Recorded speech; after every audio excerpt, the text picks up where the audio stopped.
de périlleuses fêtes de fin d'année sous le signe de la sobriété. Alors que les Français retrouvaient dès ce week-end leur famille pour célébrer Noël, l'exécutif a soigneusement appliqué l'unique consigne laissée par Emmanuel Macron: on doit montrer qu'on laisse souffler les Français qui en ont bien besoin tout en restant aux manettes, rapporte un conseiller ministériel à BFM TV, qui souligne que cette période est toujours compliquée à gérer.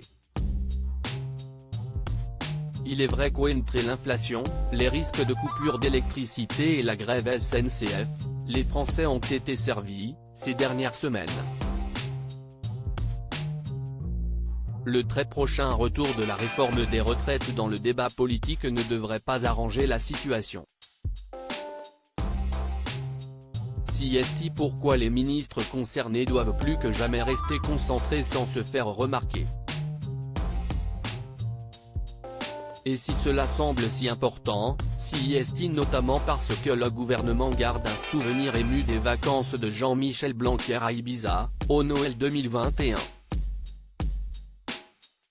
Même si ce dernier, alors ministre de l'Éducation nationale, avait argué aux 20h de TF1 que l'hiver, la ville, n'est pas du tout comme l'été et qu'il avait travaillé pendant ses 4 jours de congé, l'exécutif avait eu du mal à faire oublier cette escapade sous les tropiques.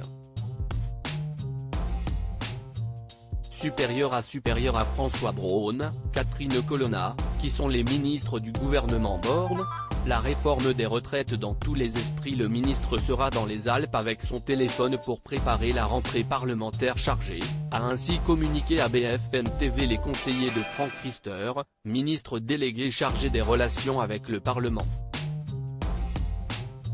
Seule obligation pour les membres du gouvernement, comme à chaque période de repos, le renseignement d'une adresse et d'un numéro de téléphone permettant d'être joignable à tout moment et endroit, y compris en zone blanche.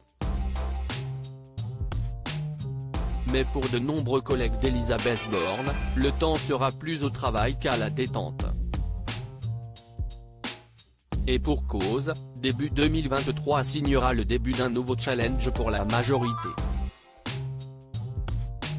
Celui de réussir à convaincre les députés les Républicains de voter la réforme des retraites qui sera présentée à l'Assemblée le 15 janvier prochain. Crédit photo, JB Tissier panoramique.